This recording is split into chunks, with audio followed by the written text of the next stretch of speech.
Hello everyone and welcome back to TMP. It's Hello, Accidentally hello. Fire Mode 4 and I'm joined by my co-host, Mr. Anonymous. That's right. Mr. A. You can call me Mr. A. Yes. Okay, so can you remember what happened last time we played this game? Yeah, the same thing that happened the time before. Yes. No, we got a little past that, right? So, but basically where we are now is, oh yeah, well, I guess I should recap because the original stream doesn't exist. We uh, we fought in the desert, and then Sigurd went home, right, back to Grand Vale. Yeah, well that was what fighting in the desert was for, was to get him there, yeah. Yeah, and then he gets betrayed by Arvis. Yes. I've got a list of names. Don't be too impressed. Okay. Uh, and Arvis married Deirdre and became king, right? Yeah.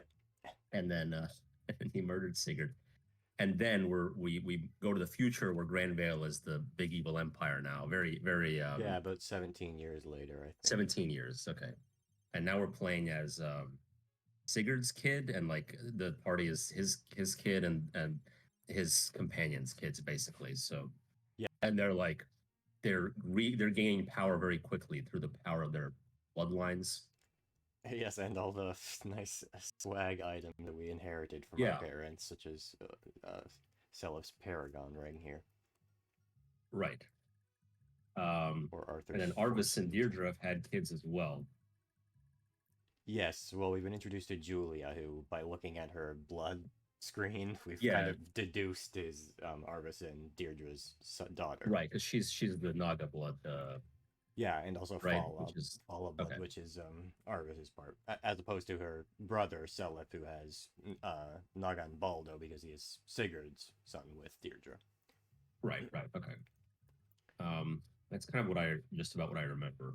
Okay. So much like that's generally where we are now. Yeah, more or less. Seliph is kind of, who is Sigurd's son, is just kind of setting out on his journey to defeat the Grand Bell Empire and kind of Mhm. restore peace to the world, I guess. Uh, so he's been kind of raised by Oifi and Shannon, who are two like 14-year-old Yes. squires back in Generation 1, as we can now call it, when we were playing as Sigurd. And most of our party members, as you talked about, are like the children of the characters we're using in Generation 1. So Larsa and Yeah. Ulster here are Arya's uh, children. It's the kids are decided as the mother by the mother. Like the same mother will always have Larsa and Ulster, but they will have different stats depending on who their dad was. Okay. And Gotcha. then we're reuniting with Leif and his squad, which is Quan and Ethlyn's son, and a prince. Um, Now Quan and Ethlyn, of course, were killed in the desert by Trabant, the king of Thracia, who was a like opportunistic and ambitious ruler, and who Mhm. also kidnapped their daughter Altena because of her holy blood, and is now kind of trying to raise her as his own. Which I realized that after we streamed it yesterday is kind of bullshit because Altena is supposed to be 3 years old in that scene, which like 3-year-olds definitely can talk and form conscious memories. Like I have memories of being 3 years old and playing video games with my dad. So Mhm. if my dad had gotten killed and I had gotten kidnapped and raised by somebody else when I was 3, I would still remember that that person was not my real dad, probably. You might have blocked it out because of the trauma, Possibly. But the but scene is yeah. kind of written as if Eltana is like a newborn baby, like 6 months old at most or something when she's 3, which Right. I realized as I was reflecting on it, it doesn't really make that much sense. She's stunted. Well, yeah, I was actually gonna say we will see her again, of course, and she doesn't show any signs of being like developmentally delayed or anything. Okay. Yes, by the way, could you check the stream, the Twitch stream, Yes, to I make sure will. the audio is any good? Give me 1 second. I'll watch my hands. I was eating chicken, then I'll check the Okay, audio. it should be good. I checked at the start to make sure both my audio sources were on this time, so it shouldn't be too bad.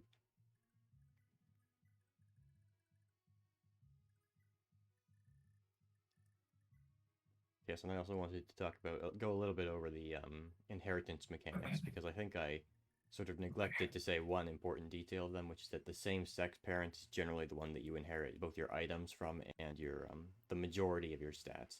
Most of these children's like stat growths, especially, are half or like exactly what their same sex parent was, and then half of what their opposite sex parent was on top of that. So they're like 1.5 times better as a general rule. But Okay, the gotcha. same sex parent is usually the more influential one, with a couple of specific exceptions. So Leif, for example, he inherits his mother's stuff uh, because Altena got the holy blood, the major holy blood for spears, and so Quan had to be able to pass spears to her. Right, somebody has to have the spears. Yeah, well, poor Leif, is stuck with only minor blood and spears. All right, audio sounds good. We're good to proceed. In fact, That's good. all right. Okay, now we're fighting this Ishtor guy who is being characterized as somewhat of a like honorable antagonist, and who had a girlfriend who he just killed. Oh, sad. That's So, right. He's a Liza. yes, he has like special AI for attacking you after you killed Liza.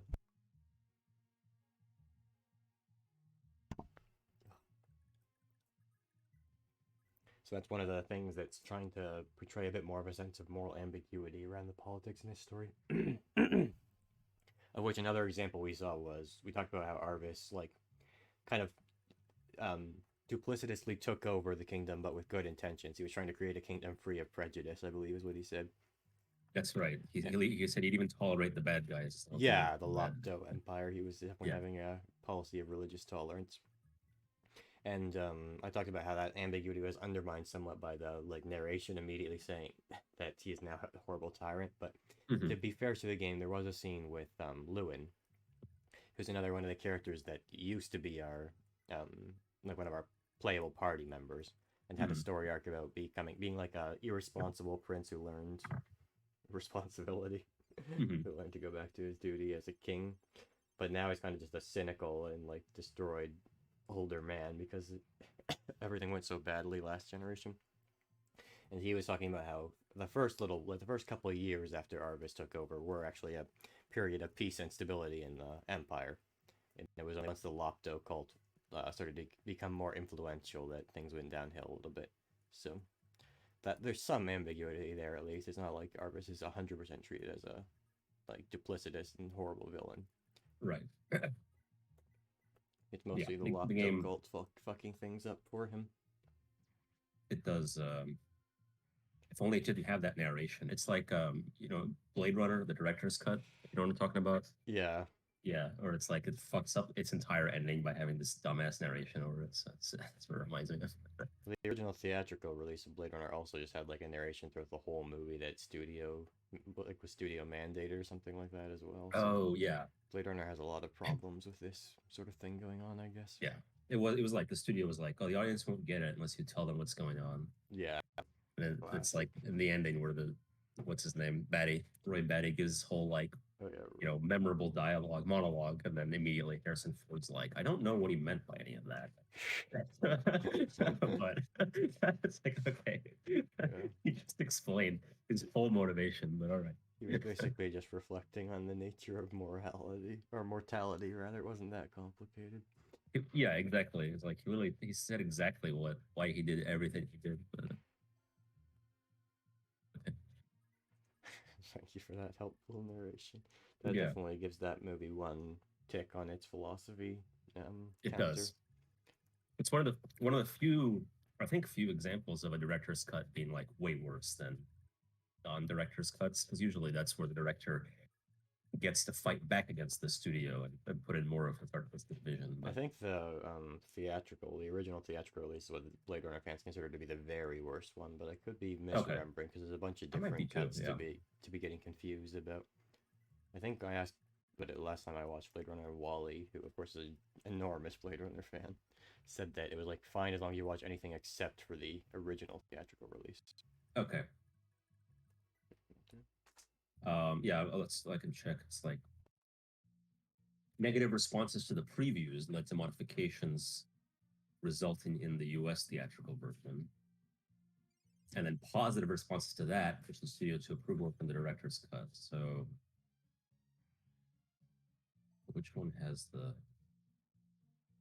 Yeah. So okay, the director's cut removes the voiceover. So I was wrong. Yeah, you're right. That's the original cut that had the shitty voiceover. Yeah. And it had a studio imposed happy ending. Classic. Yes, right. That's my pet peeve with movies. With like yeah, what's that one with Will Smith and the zombies? Fuck, what's it called? There's one with Will Smith and zombies that has a studio imposed happy ending. I'll think of it. Is it Hancock? I remember you said you hated No, that one. I thought that was that one superheroes. has a not shitty zombies. ending, but it's not. I don't know if it was studio. I think it was studio imposed as well. Yeah, like the first half of the movie is like pretty good. It's a successful satire of superhero movies, and the second half is just a shitty superhero movie, like straight on. Yeah. Yeah. Um, but there's also Law Abiding Citizen, where who was it? Was it I think Jamie Foxx is the? It's like I don't know if you've seen that movie or know about it. No. I think Okay, I it's heard about the this guy. name at the time. Yeah, Isn't it this like a guy. revenge movie sort of deal? Right, right. This engineer, like his family is raped, or like his wife and daughter are raped, and one of them is murdered, or both. I don't know.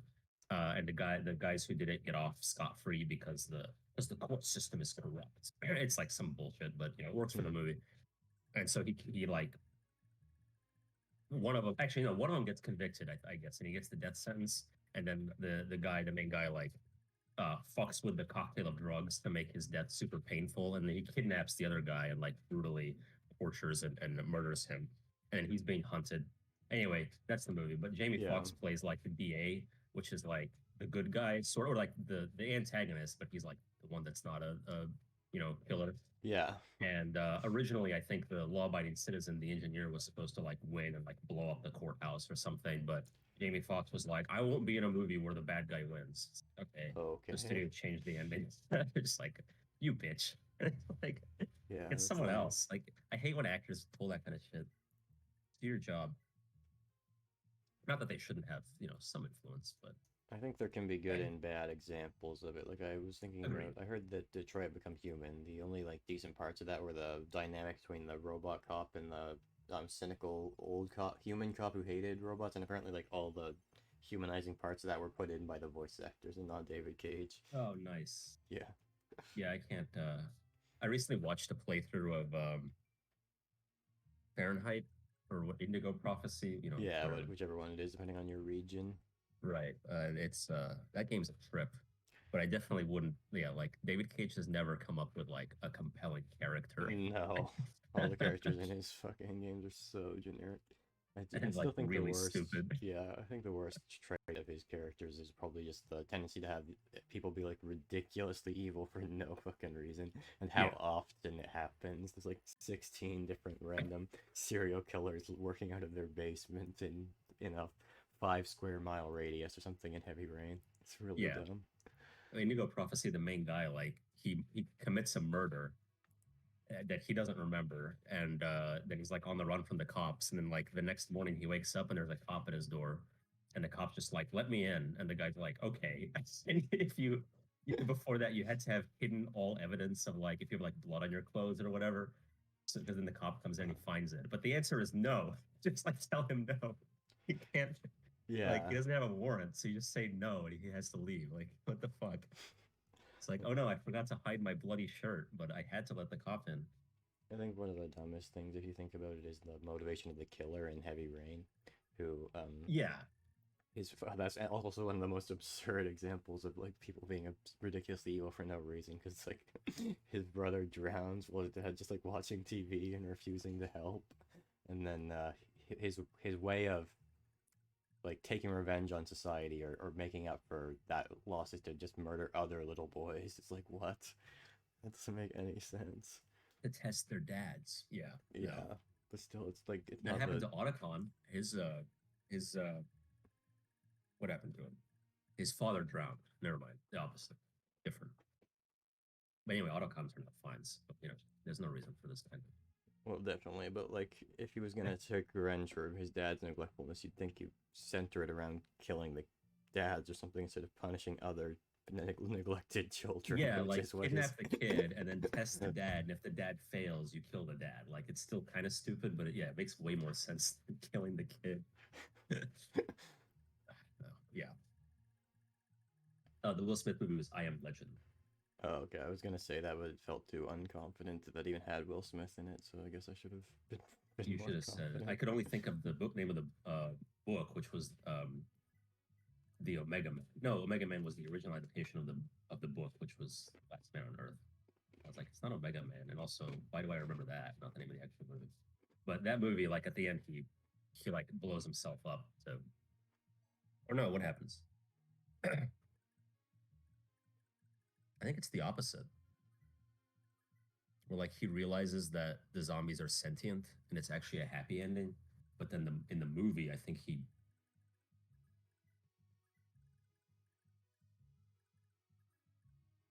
yeah, okay. Theatrical ending. He kills yeah, he kills himself and the zombies that are invading his lab. But I think in the book, he realizes that the zombies are like sentient. It's just a new civilization. So he just like lets he has an alpha that's like trying to kill him because he's experimenting on his wife. So he lets the zombie wife go, and then and they're and that's why it's called I Am Legend, is because the fucking the zombies see him as this like legendary monster for what he's doing to them. You know, it's like kind of this twist, which is kind of fun. But the I think the studio was like, that's too complicated. Just have him kill himself. It was Yeah, like kind of the opposite. But yeah. Anyway, Hollywood not that that movie's like sucks, very dude. good anyway, but it would have been quite a bit better with the original ending. Yeah, that sounds much more interesting, Mm-hmm. but maybe a little bit more suitable for a novel because it seems like it would be a bit complicated to explain in a screenplay. I guess. But not a I big think deal. at the end they hint towards it. Like you can start to tell the direction the movie's going. Like the you can like the way they shoot it. You can tell like the alpha zombie just wants his wife back, and then Will Smith just like pulls the pin on a grenade and everyone dies. Like, okay, oh well. There goes that Sad. plot. But anyway, that's Blade Runner. That's sad for that alpha zombie. It was, yeah, but at least he died with his wife and Will Smith.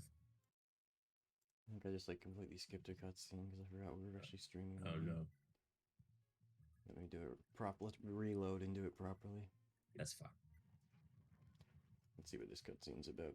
Either we skipped over it completely or I just wasn't paying enough attention to it. We conquered Melgen, which is where Liza and Ishtor were guarding. Okay, Don't forget, they both supported a ruthless, tyrannical leader.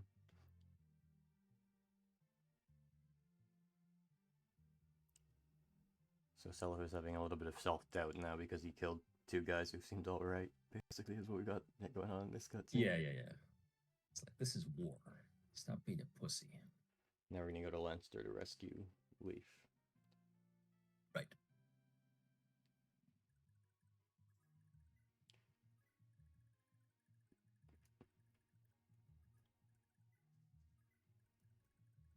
Okay. We'll see more stuff going on once I press the end turn button, because that always happens.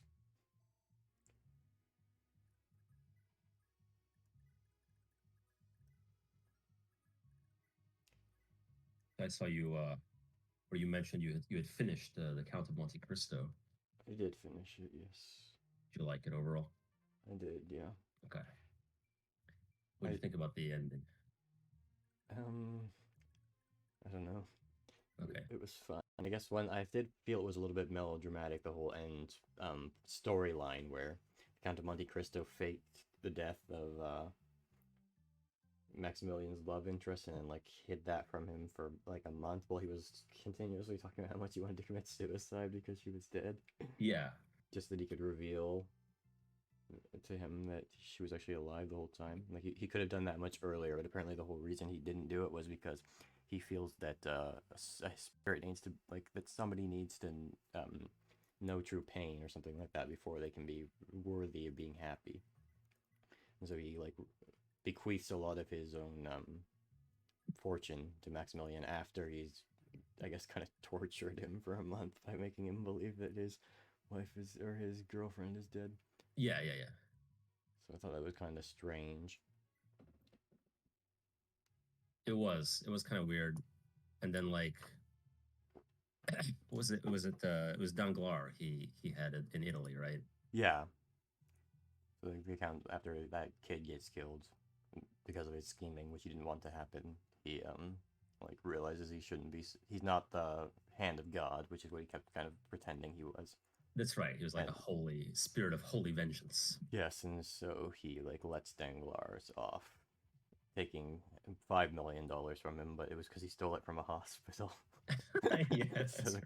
Count of Cristo gives it back to the hospital and lets him keep like 50,000 francs or something to live off of, which I think is enough to like retire off of. Yeah, yeah, yeah. He doesn't have his absurd fortune, but um, yeah, kind of. I guess the count like ran out of steam at the end and let Danglars off easy, which I found interesting because Danglars was the one that like he was the one that plotted everything. I believe he was like the original Yeah, because he was on the ship with Edmond. yeah, That's he right. wanted the promotion that Dantes was gonna get. Yes, that's right. Yeah.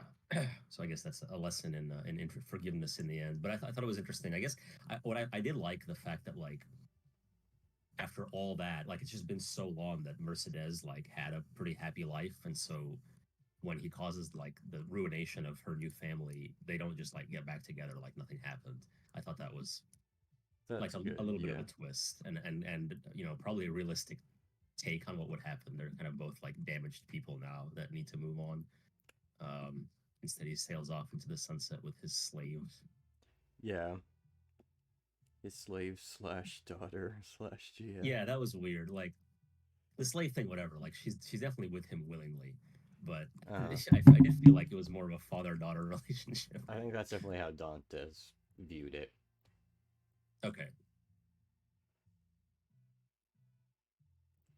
Well, in the but I guess French, we're maybe the English is different, but the French they keep saying that like they see each other as father and son, but also kind of as lovers or father and daughter, rather. Rather.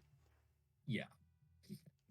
That's well, I guess that's a very French thing. That's like Leon the Professional, got that kind of vibe. Oh, The possibly. French like that kind of relationship, I guess. I don't know. Léon. Yeah, Leon, good movie. Yeah, you love that movie. I do. Although I like it less now once I learned that it was like originally supposed to be much more pedophilic. I think Luc Besson had to be convinced to like tone it down to make it ambiguous. So I like the way it is Oh, now, where like they're both like emotionally immature, and even though one is an adult, they're both kind of like almost childlike mentally. And but Leon has enough maturity to be like, no, it wouldn't be a good idea to have sex with this literal child. yeah, she's like 13 or something. Yeah, she actually turned 13 in real life during filming. Um, Well, what was the intended purpose behind it being more pedophilic before? Was it that you thought that would be like a interesting and dark storyline, or was it that he just kind of is a yeah, pedophile? I think he kind of is a pedophile. Like he married, like I think he married his wife like really young. I don't know if it was like maybe she was like 16 or something, but like he definitely groomed his wife. So so that's why he was like this. He's like, I think it's cool, and other people will think it's cool. Everyone's like, no, why don't you just not mention that? Yeah. Yeah, I feel like if that would be like more contentious if he was a little bit more famous because he only has like two good movies, Leon and then The Fifth Element. Oh yeah, that was Everything good. else he's made has been awful. So I see. if he was as famous as like Woody Allen or Roman Polanski, then he'd have to. Those two have several good movies, They by do, they most do, accounts. by most accounts, sure. I think I've seen a couple Polanski ones and like almost nothing from Woody Allen. Same. I think we had this conversation, and I thought Yeah. I think I've seen no Woody Allen movies. I thought the movie Paris, Texas was by Woody Allen, which it isn't, but That's I right. was getting it confused with, I think, the movie Midnight in Paris, which is by Woody Allen. Okay. Yeah, Polanski. I've seen. I've seen Rosemary's Baby. Yeah, Rosemary's Baby. You're right. I've seen Crimes and Misdemeanors, which is Woody Allen, because my philosophy teacher showed us that in philosophy class. Yeah, I don't think I've. Oh, Chinatown. I love Chinatown. That's one of my favorite movies. Okay. Which one of them is that? Polanski? Chinatown. That's Polanski. Yeah, I haven't seen any Woody Allen. So Polanski did. He also did The Pianist, which I saw recently, and I really liked. Ah, yes. That was a Holocaust-related movie, right? Yes, it is.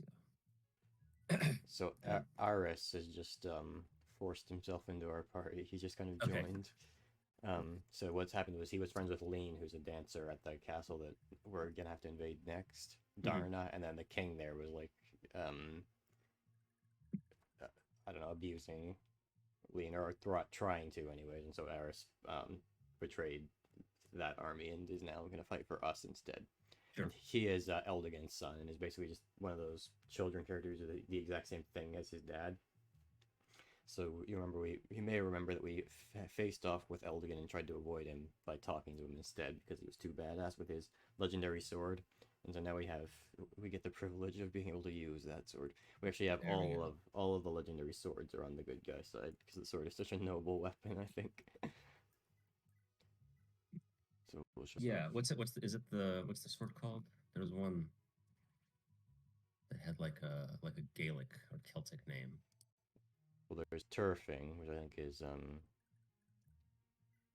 like Norse, and then we have Mistletoe, and the third one is Balmung. Maybe you're thinking of Gae Bolg with the legendary lance. That comes from Irish. That's right. I was thinking of Gae Bolg. Yes.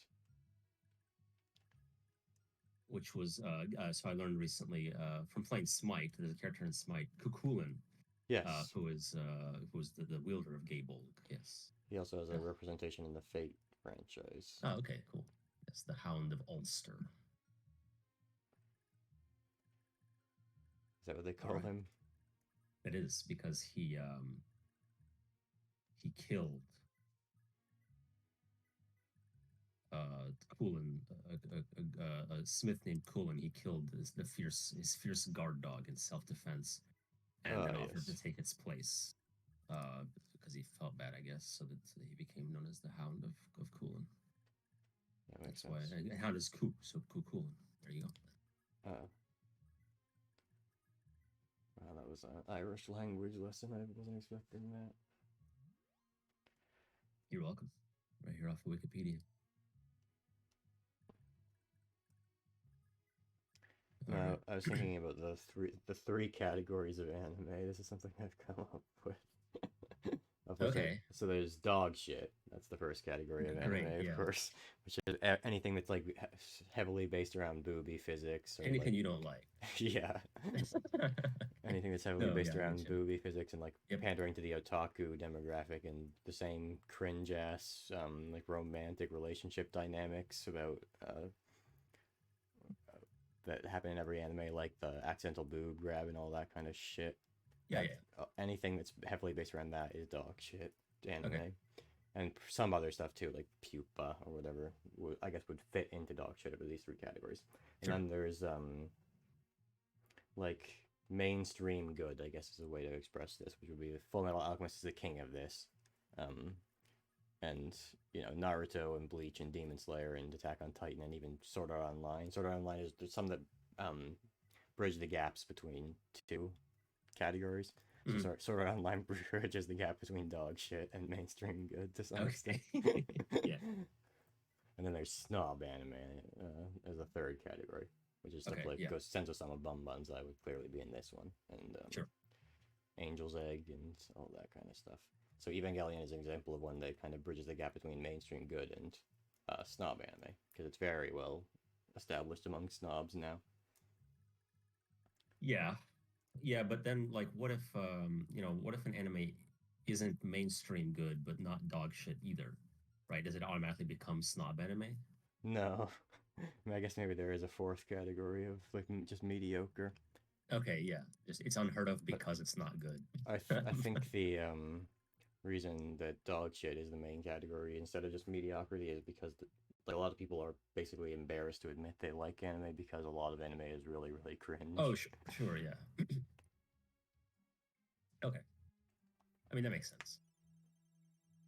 For the most part, I'm with you. I just had that little nitpick there.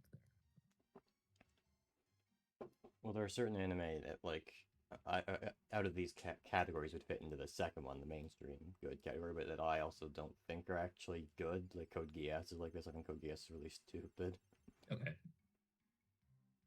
mean, you could expand this and classify basically all media into these same categories, kind of. Yeah, I think that's true. I think the same three categories work for basically any other medium. Mm-hmm. But yeah, in general, I agree that that makes sense. And then some, yeah, like you said with Evangelion, if snob anime is good enough, it can often graduate to mainstream good. Or I think it's less to do with being amazingly good and more to do with having elements that can be more easily accepted by the more True. mainstream viewing public because Evangelion has waifus and giant robot battles in it, and Yeah, it tricks you into thinking it's about big robots when it's really not. it's really about depression. Yes, and children. Another anime that bridges this particular gap to some extent is Gurren Lagann, which is Same studio, so of course. yeah, Gaianx. Yeah. They're very good about having wacky creative animation. So Evangelion, of course, has the avant-garde parts, Mm-hmm. and Gurren Lagann and Pantene Stocking both have, oh, and also Fooly Cooly, which are all Gaianx, I think, have this very I don't know, very active and crazy animation style. Sure. And That's also, interesting. Like I always associated those together because of the animation style, and I just like never realized it was just the same studio. yeah, that's definitely one of the things. Even Karikana, which I talked about, Okay. which is the Hideaki Anno directed shoujo manga, that Doesn't had Kill la some. Kill look like that too a little bit? Or Kill la maybe Kill is Studio Trigger, which is I think a lot of the same people who worked on like okay. Fooly Cooly and Gurren Lagann went on from Gainax to become Studio Trigger. Well, there you go. Yeah. And I haven't watched any of these shows, but I know what they look like. I think the animation is the main thing Kill la Kill has going for it. And kind of the same applies to Panty and Stalking. Animation and visual comedy, I guess. Sure. They both kind of have that, right? Yeah. Yeah. Okay. Gurren Lagann also has comedy, but I guess it's also a little bit deeper. Yeah, and his animation style also tends more towards I don't know if deeper is the right word, but it's more like normal. Like it's an actual plot. Oh, okay. Whereas Panty and Stalking is kind of just nonsense every second. Like the ending of that movie, as it turns out, or the anime, as it turns out, Stalking, I think it is, it was like an evil demon the whole time, and she just like kills Panty, and that's just like the ending. And she just like pisses off, and I think Brief, who's like the soy boy support character, now has to go rescue Panty from by gathering up her pieces that had been sliced into tiny cube pieces or something like that. And Oh, okay. that there isn't like a sequel anime that's like that. That just happens, and then that's the end. Okay. That's a very like we got tired of this show, the end kind of ending. Well, they have like a normal ending, like the story ends, and Oh, then and then that that just happens happens. afterwards. Yeah. Okay. Oh, okay. Just having fun with it. But, Yeah. that is interesting. Gotcha. Yes, I don't know much about it. But there was some discussion in AFT about that, right? Did you watch it recently or? Yeah, I think last year Okay, I watched yeah, it. that sounds right. Panty and Stocking with garter belt. Yes. He was a priest, so there are multiple jokes with him wanting to molest Brief, who's the 14-year-old boy. That's right. The show. now we're having Elgin talk to Seliph, and Elgin kind of believes that Sigurd killed his dad. So he was vengeful towards us, but he's lying with us for now because the Empire is even worse, I guess. And now Seliph is saying, no, our dads are actually pals, and so he's going to be reconsidering his motives, I guess, because he's not quite sure if he should believe us when we say that. So he's like, I can tag along for a while and see where things go.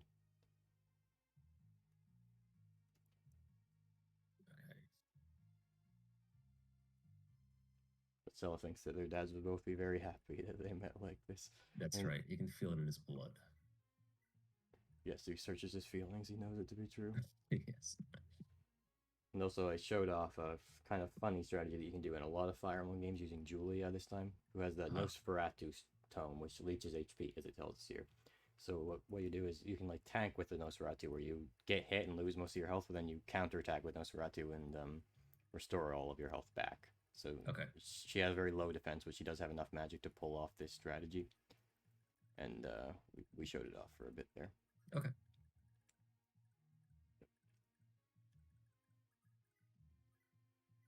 The problem with this is that if she misses, she'll get fucked over by the next enemy. And the other shortcoming of it is that she's actually squishy enough to get one shot by certain enemies. So you have to watch out for that. But the solution to the missing issue is that you can have Delmud stand next to her, who has the ability Charm. Okay. Which gives 10% support, so that helps a little bit at least. Sure. It makes her slightly less prone to missing, and I find that she usually has like 90 or something % accuracy when she is using, or when she's supported by Delmud. So it makes the strategy reliable enough to actually do. Because I tried doing it without that, and she just missed and died. Yeah. On a test game. Yeah, you don't want that. No. And now we're trying to train up Leif. You kind of want every enemy that's in this area to fight Leif, so that he can get to Master Knight. Very important promotion.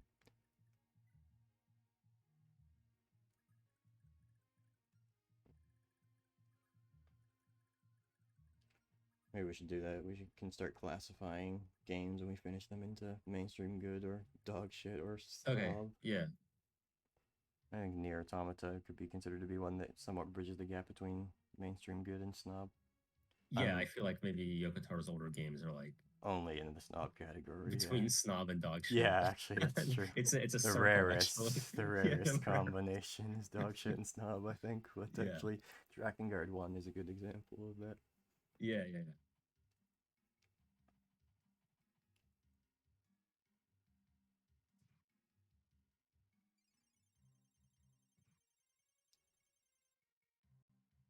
Well, what I guess most of the ones I play are leaning towards mainstream good. Depends a little bit, because some of your games are very much PC elitist games, which would be a form of snob game. That's true. It just isn't very compatible with the snobs that are interested in games in an artistic medium that much, like World in Conflict. That's probably a PC snob game, but not really an art game snob game. That's true. Like for PC gamers, if it just the game just has a lot of controls, it's automatically like really good. Yeah. And also realism and fancy graphics are highly valued by PC gamers because they want to show off how powerful they're how much they spent on their rigs. Yes. No, very true. And how frequently they upgrade them as well. Yes.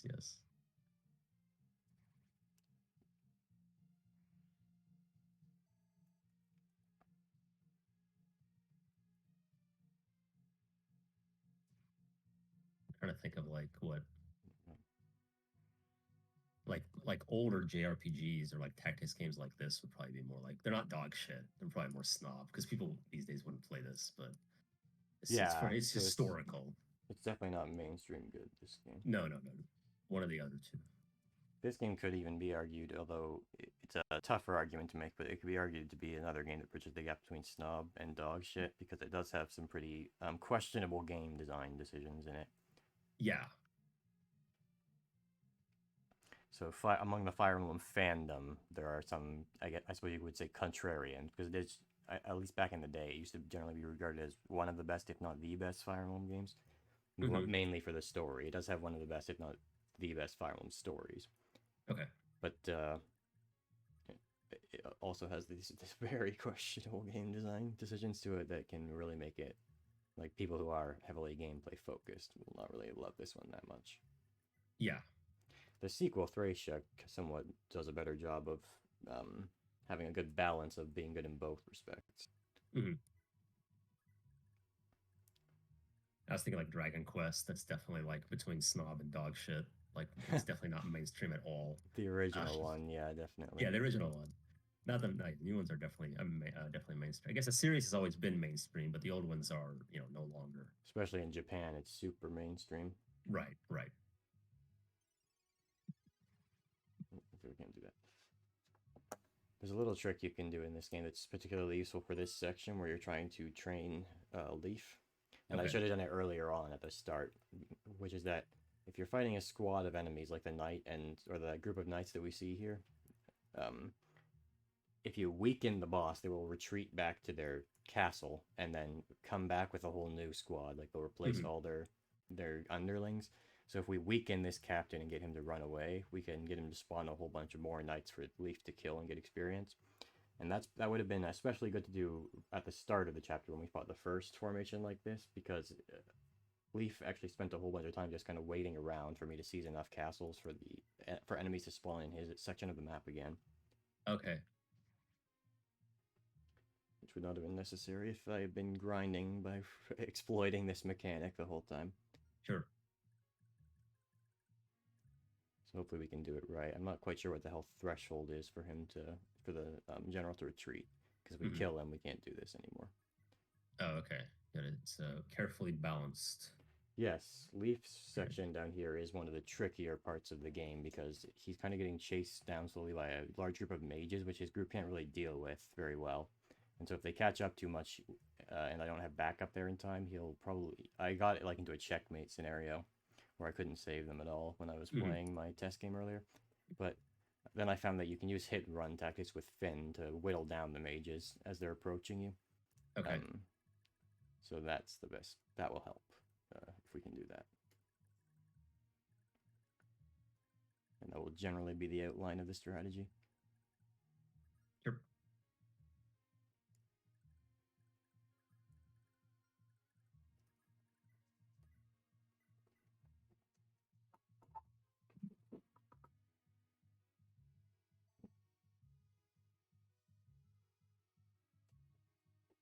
What you do?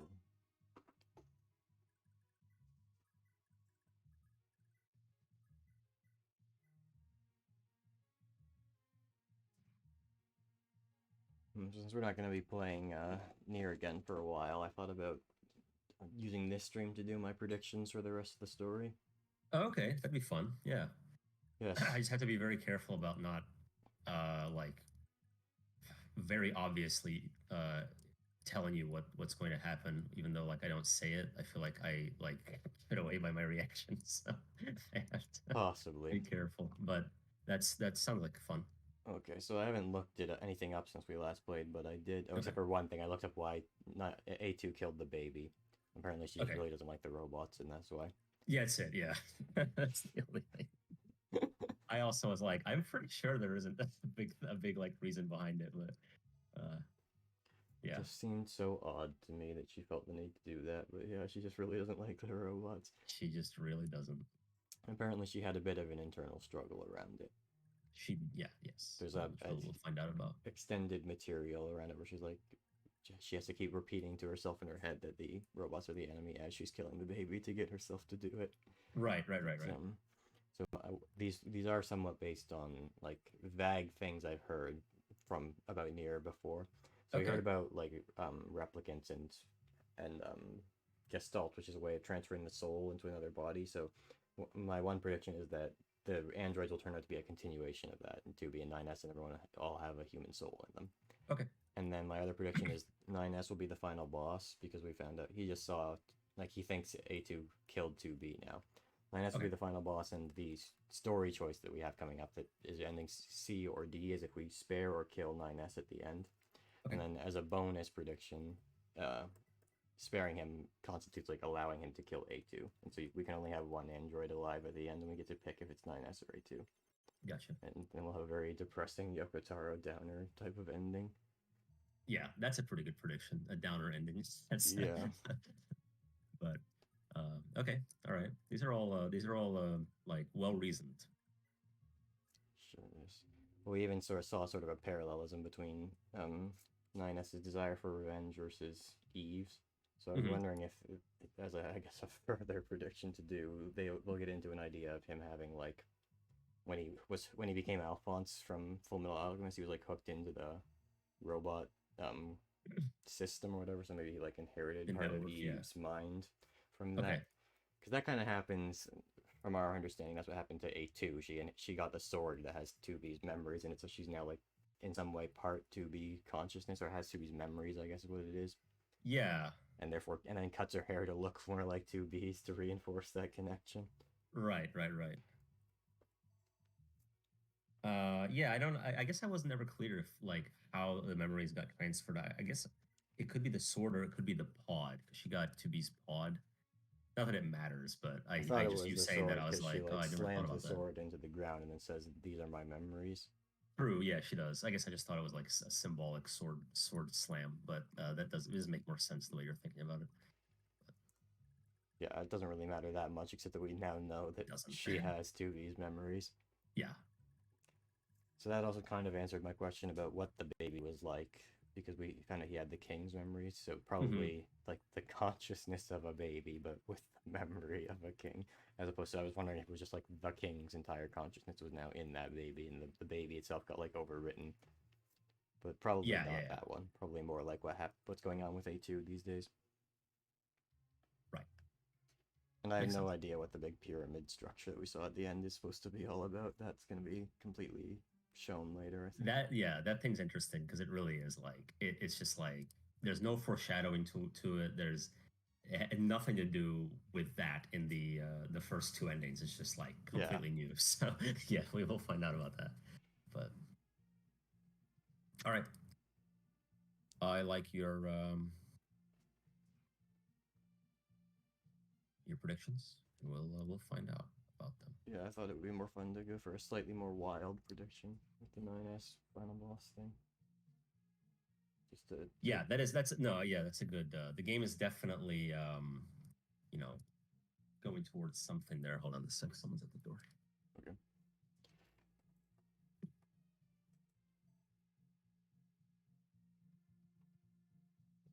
Well, good. We got the general to retreat after all.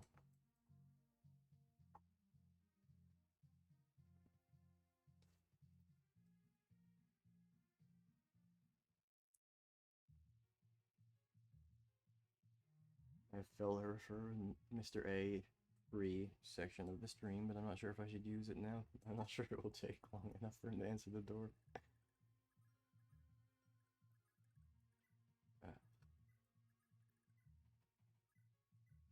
Okay, we're just gonna, like, the Leif side of the map seems to be going well, and the Seliph part is really simple. We're just gonna keep mowing down enemies with a huge army of powerful characters. In general, the tier list here is, I talked about it last stream, but characters who, they basically have to be both mounted with Pursuit and a legendary weapon to really be good in this generation. So the only, like, A to S tier characters that we really have are Seliph and Arthur, who will eventually be able to be mounted and having Foresighty. And then the next tier down, we have Aeris, also one of the standout, quite good characters of this generation. Alright, welcome. This is Aeris from Final Fantasy.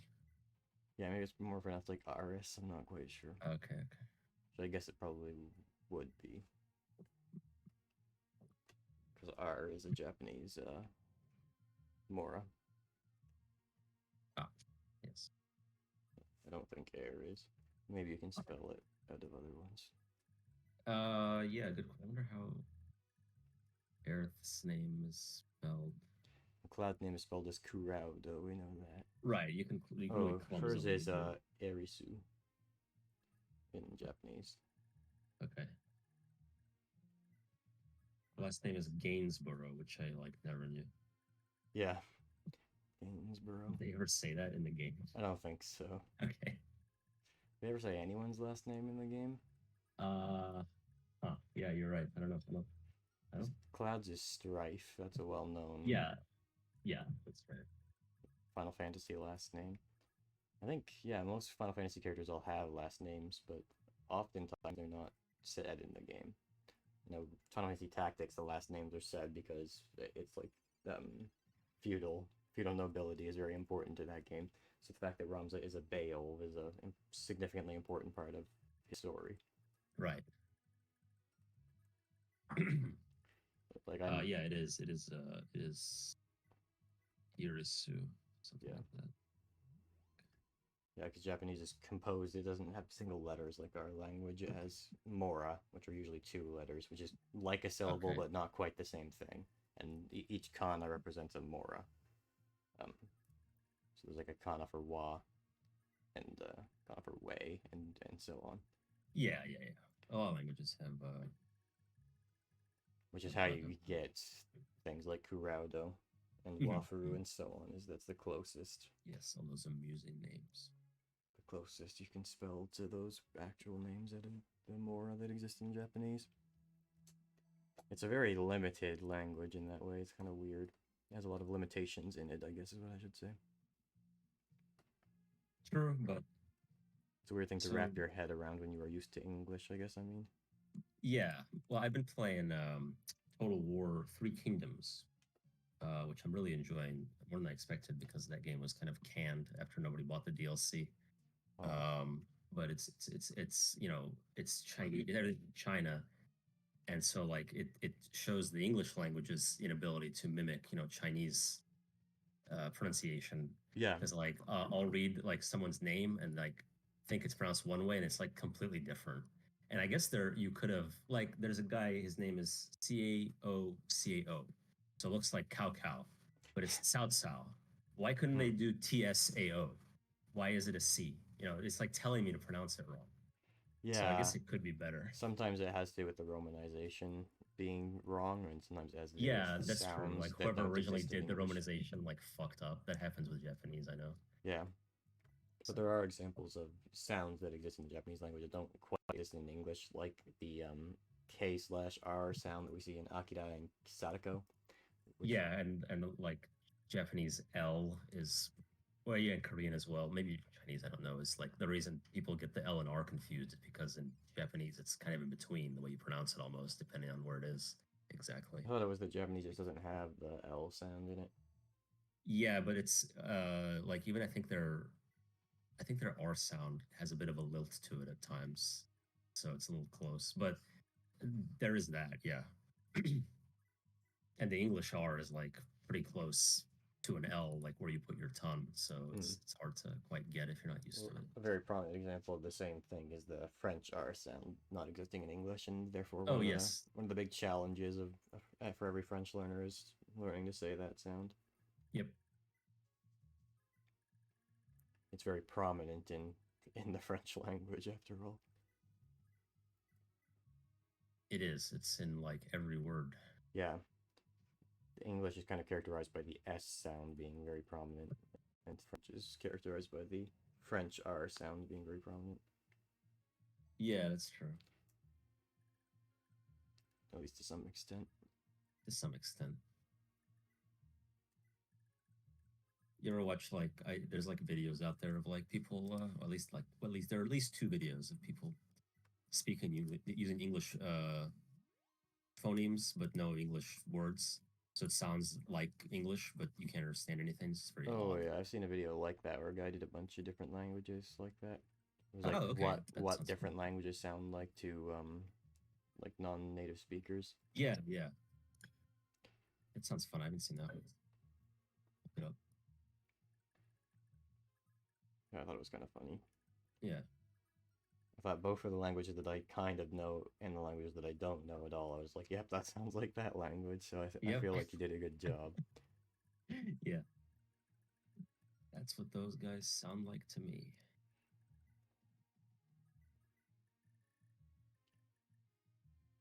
English was one of the languages that was covered. There was also French and Japanese and Chinese, I remember, and Spanish and German, and a big old collection of languages we know so well. Mhm. Italian.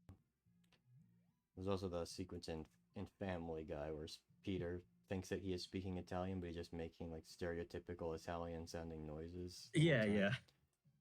That's Italian's a classic one to make fun of. It is kind of, I do find it kind of funny sounding. I think Spanish is the weak language of the like mainstream romance languages. I like Italian and French more. Spain Spanish has the lisp. That's fun, but otherwise, yeah, it doesn't have anything like super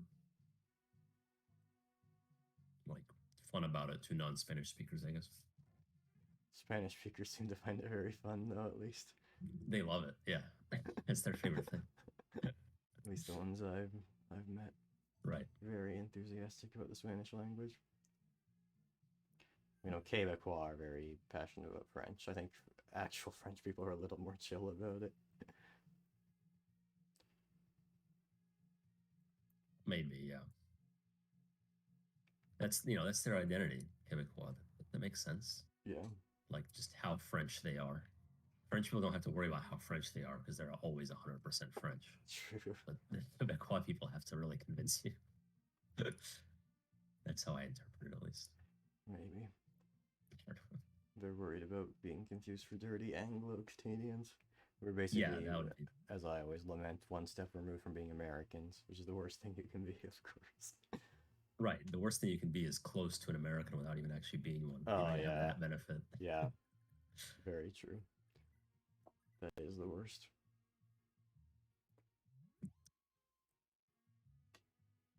That reminds me, that's kind of similar to, I knew somebody who was like, very judgmental about other people's tastes, but her taste was like she watched like The Bachelor and shit. So it's like you're acting like a snob, but while having shit taste yourself.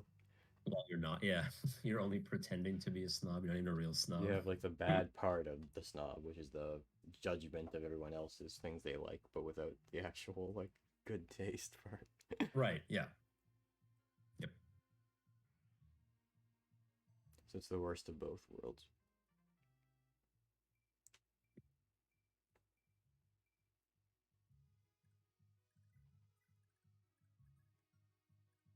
I often think about that person and shake my head in just dismay. About what? Sorry? That person. Oh, yeah. Yeah, that's interesting. It's an interesting dichotomy of takes. So by being an American, but not actually, like being like an American without actually being one is the same thing. It's the worst of both worlds. You could think of it that way, yeah.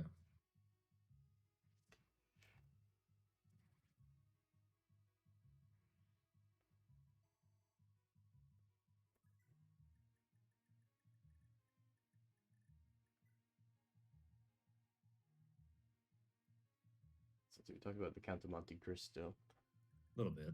I think we ended up talking about it like right before you finished it. So not much left to talk about for just the ending. So the conversation on it became quite fragmented over time. Yeah, so overall, I thought I liked the book the most towards the middle when you were kind of first starting to get into the silly schemes the Count of Monte Cristo was coming up with. Like when he hired the Italian people to pretend to be father and son. I thought that one was really funny. Yeah, I think I agree. Like after he gets out of, well, because then it's all a mystery. Like you don't know what the plan is. You don't know what he's doing. It's all like very interesting and mysterious. And you also have a bit of ambiguity about like whether the Count of Monte Cristo himself is a hero or a villain, I guess, because the other characters are scared of him and stuff, and he's very powerful, but he's like described as a vampire and all that. But then once you find out that he's Edmond Dantes, Dumas makes it very clear that you're supposed to love and respect him, which I think is a natural part of the book because it was a popular book, but in some ways a weakness is that pretty much every character, he makes it really obvious how you're supposed to feel about them. Like even Edouard, the kid who dies, the Villefort's son who dies. It's like every scene with that kid is designed to make the kid come off as much of a sociopath as possible. Like there's a scene where the two parents are talking, and the kid is like playing, and he makes a point of saying that his way of playing is like cutting the heads off of his toy soldiers or something like that. Oh yeah, that's right. Yes. Yeah, I do. I mean, it gets close to subverting that with Dantes himself, I guess, toward the end when he's like so focused on his revenge that he's just like really fucking everyone over. Yeah, and then he kind of redeems himself. He does still redeem himself in the end, yeah, but it's not always so black and white. I think it's okay because the point of the book mainly is to be a sort of fun adventure almost or Yeah. intrigue story, Yeah. which it's very successful at. It's one of the Agreed. great examples of that, really. Yeah, I think so. Um, yeah, that's part of what makes like some of that simplicity and the relatively simple characters, not the plot characters, is part of what makes it fun. It's not meant to be this incredibly deep philosophical book. It is a popular book, just a very well done one. Yes, it definitely ascended or transcended the line between mainstream good and snob because it was just such a good mainstream good book that it became a major work of world literature off of that, basically. Yeah. Dumas didn't really have any like snob books, did he? Like all No. the stuff was just like fun, adventurous. Yeah. Yeah. His main demographic was probably like school-age boys for most of his writing, similar to Jules Verne, but way more actually fun to read than Jules. Yeah. Verne. Yes. Agreed. Well, I guess I was gonna say Verne's characters have lived on, but it's really just Nemo. Yeah. Captain Nemo is the only character that's kind of like known from his works. I kind of liked in Journey to the Center of the Earth, you had this dynamic between the professor guy who was like really, really enthusiastic, and then the narrator of the book was a kid named Axel who actually didn't want to go on the adventure at all. Yeah. He was like trying to find ways to convince his uncle not to go on the adventure, and so talking to him about like, hey, I don't actually want to do this. I kind of liked that part. I didn't find the characters in Around the World in 80 Days all that interesting, but I guess like Phileas Fogg you can at least attach to the idea of him being this incredibly punctual and straight-laced and organized person, like to such a ridiculous extreme as he was. Mm-hmm. You at least remember that about the character. I guess that's because they have a big, broad, single defining trait that's in some way more interesting to read about. Yes. Yeah. Is that why 20,000 Leagues Under the Sea is the best one? Is just because of Captain Nemo then? Maybe. It does. I mean, it does help to have like this charismatic character. That's part of what's strong about the Count of Monte Cristo is that I kind of think of Dantes and the Count as different characters, but once the Count of Monte Cristo becomes like a central figure, he is very captivating to read about when he's going off in his long philosophical, cynical speeches and everything like that. Yeah. Nemo's a little bit more like it's been a long time since I read it. I mean, I read it in like 5th grade, so forever ago. But yeah. Nemo's like he's a little more like brooding and like a little edgier, and a lot of sea captains are like that, I find. Yeah, and he's like super intelligent. He can read like every language. Also like the Count of Monte Cristo. Yes, that's right. But he's also out for revenge against the country is never named, but it's like some country that like did something horrible to him and like his family or something, or maybe even like to his country, and so like he sinks any ship that bears their flag, and I think the flag might even be described, so it's like not even unknown, but it was definitely unknown to me in 5th grade. I'm trying to probably find England. No, it's not, because he takes, I believe it's in English when he takes on board, so he doesn't hate the English. Okay. Although he did sink some of their ships. Maybe he just sinks some ships. Are there any Jules Verne books that are actually about French people? Because every single one I've read is about somebody from a different country besides France. I don't know. Yeah, I don't know. Actually, I might be wrong about...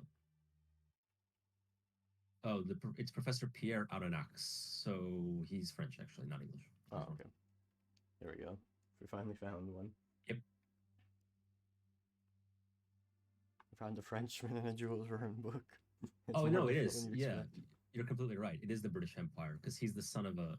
He's of unknown nationality in 20,000 Leagues, but in later books, it's revealed that he's the son of an Indian Raja, and he is consumed by hunger for vengeance and hatred of imperialism, with the British Empire being his main antagonist. Okay. So you're right. I just guessed because it was a French book that the British would be the bad guys. Yeah, and like, yeah, what is one country that is most likely to have people hate them if those people are from not Europe? Probably England, Yeah. in this time period. England probably followed by France, but it can't be Probably France because followed the by writer France. is French. No, in Europe, it's France. Outside of Europe, it's England. Oh yeah. I usually think of England as being in Europe, but it is somewhat ambiguous to a certain extent. Sure, it's kind of off on its own, but it is front and center in Europa Universalis. That's how you know if something's in Europe or not. Yeah.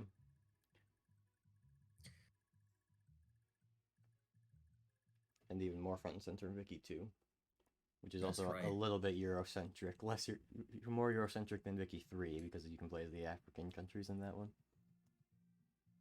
Yes, and you can also play as China, which you can do in Vicky 2, but it's Not terribly worth it. unrecommended. Yeah, I thought it was really, which is historically really accurate, boring. but not fun. Yeah. Yeah. I think the fact that they're viable in Vicky 3 makes it less historically accurate, but at least people Kinda. play them. At least Japan is an interesting country in Vicky 2. Yeah, 2 and 3 Japan is in 3 Japan is one of the few countries with like any flavor so far. Oh yeah. It was a really big period of Meiji Restoration. That's a classic Japanese history period. Yep. That is definitely a thing that happened to those guys. They restored their Meiji. Something you have to do every once in a while as part of a healthy lifestyle. I think so, yeah. It was just a return to power of the monarchy, I think. Yeah, but it ended up being, Good. allowing progression because the shogunate was kind of keeping things stagnant. Yeah, with that whole like no communication with the entire outside world thing that they were so That's concerned right, about. yeah. That does tend to result in some stagnation, except for the Dutch, 2 very specific ports. That was okay. That was Yeah. the one exception. They limited it to those 2 ports. They had Christians And showing only up. the Dutch. No Portuguese or British or French or any of that. Nope. Not till that one American captain showed up. Yeah, it was America. Like, long period knock. Ever since Japan has stopped being like completely isolationist, all that they've had to do is put up with America's shit the whole time. Basically, yeah. Well, they did start it in World War They II. did after a while the U.S. left them alone, and then they kind of did some things. And the U.S. really has never left them alone since then. No.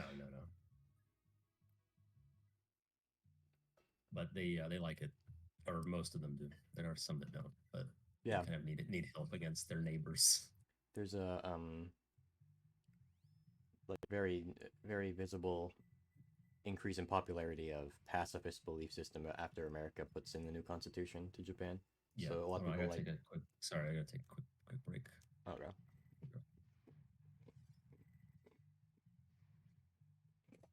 I'll do the same.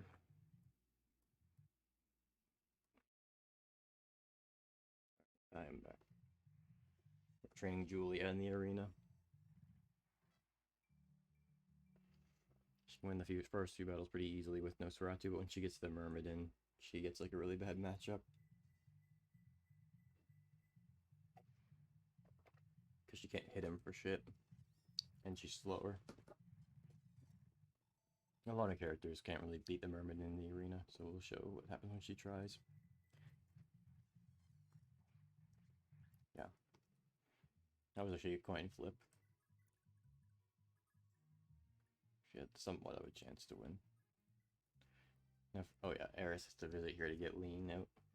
For Aeris, it's kind of important to try not to overuse his mistletoe too much because it gets expensive to maintain it.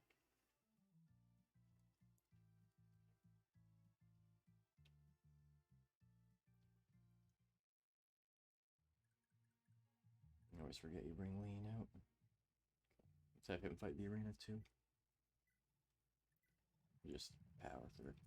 So eventually he'll have to switch to the mistletoe, but we want to get through with the Iron Lance for as long as possible. And next chapter I'll probably buy him a sword to use besides the mistletoe. Maybe with this next guy. Oh yeah, this guy's a warrior. We don't want to be fighting him with a lance. Let's get a sword for him.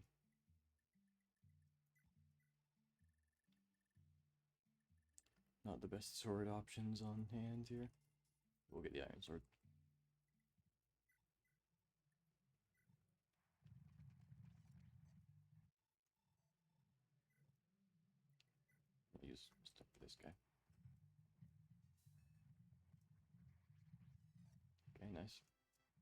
Nice crit there.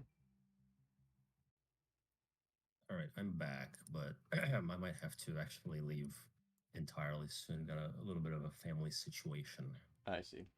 So, All right. sorry. Jesus. Yeah, happens. But we can keep going for now. Sorry, I interrupted you though. Yeah, so I was saying that the sort of increase in pacifism among like Japanese philosophy is kind of visible in the pop culture that makes it over here. Like, for example, Hayao Miyazaki's work kind of carries some amount of that. Yeah, and Hideo Kojima, both. It's kind of. I Yeah. feel like people who are gun ho about like Japanese power are the ones that are, have most quickly forgotten kind of the recent past, or getting less and less recent, but still. Yeah. Well, it's more of a thing among Japanese boomers, I think. Although I think there are still some younger, like far right types who long for the return of the empire or whatever. That's true. I guess it is more older people. Like Koichi Sugiyama, the Dragon Quest composer, was a prominent that type of guy, and he was really old. He was so old he died of being too old. So that happens. That's the worst. Yeah, you got to watch out for that. I think Shinzo Abe also. He wasn't like Japanese prime minister who was assassinated. In case anyone doesn't know their Japanese politics enough. Yeah, he was conservative and held negationist views on Japanese history, so denying some of the things that happened. So yeah, he did do good things to help Japan grow in power, but I guess in order to do that, you have to pretend like that's a really great thing, no matter what. Probably. Because here we have Arthur. He's found his sister, Tinny, who was like working for the enemy, but he convinced her to join us, of course, because he's her brother. Now, Tinny is one of those characters again who is pretty much the exact same thing as their parents. So we had oh my god, I'm forgetting her name. We had the Thunder Mage who joined later on and had Wrath and could like sometimes blow things up on enemy phase with Wrath after taking a crit or taking a counter attack with a guaranteed crit, but otherwise couldn't really do that much, and so it was kind of a like not very powerful one trick character, and that's basically exactly the same thing that Tinny is. So not as overpowered as her brother because she doesn't have the ability to inherit a broken ass special weapon. Sadly for her. No. I think have horses though. That's the real key. He does. He promotes and gets a horse, but Tinny can't get a horse even when she promotes. He's just more powerful no matter what. Yeah. So. He has two of the three big things: the legendary weapon and horse. But sadly, he lacks pursuit. But we can make up for that by having him have the pursuit ring, because he is pretty much the only character in the game who would be really good, except for not having pursuit. So you just give him pursuit, because you can have one character in the game with a pursuit ring to have it when they don't. And the clear best option, I would say, is Lewyn, and then he passes it down to Arthur. Although if you have Lewyn marry Fairy, her son said will just have pursuit without it. So but he can't have a horse, so yeah. So there. So that's why it's clear which of the two love interest options for Lewyn is better. There is a third character who can get his Force City Tome, but it's very clearly the worst option. It's somebody who doesn't join until way later and is also like an unpromoted staff user when they join, so you have to like grind them up to stats to even be able to get them to use it. And even when they do get to use it, there's no advantage to them using it over the other two characters who could be using it. So it's just if you want to be silly, you do that one. I'm gonna call that. I do unfortunately have to go. Okay. So, sorry. Yep, that's all right. So thank you for joining this brief Fire Emblem stream, and we will see you guys later. This is the cakewalk. Week and a half. Yes, the cakewalk.